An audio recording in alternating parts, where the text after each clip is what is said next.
We read Wooden on Leadership, that it's a really, really good book. And I think it really summarizes many of the books that we have read before, right? For me, intentness, he talks about not focus, like that determination of not focusing only in those short term activities, short term results, but to actually see the big picture. That recognition shouldn't be the goal, but the natural consequence of team and individual growth.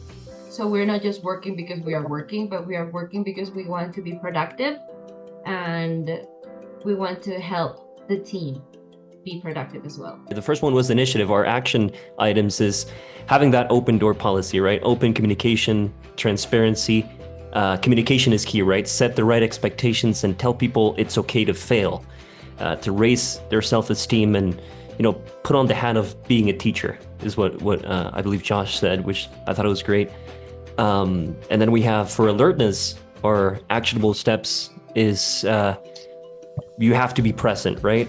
Focus on what you can control, take notes, follow up, don't be afraid to ask. You have to constantly step out of your comfort zone is my 2 cents on the matter. If you are constantly stepping out of your comfort zone, you will always be alert. We should not be afraid of failure.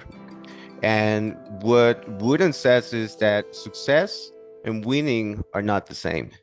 And he says that you can fail and still be successful. And you can still have peace of mind of knowing that you did your best. And I thought that was very powerful. In order for you to be the best that you can be, in here is through encouraging people to be themselves. How do you do that? By praising them and giving them feedback. But I believe praising is the one that stuck the most with me. Or actionable steps that we can take is one, being open to new ideas and perspectives and asking for team members' opinions. Also by taking initiative and holding each other accountable. Asking for feedback. As Robert said, people actually want to be heard.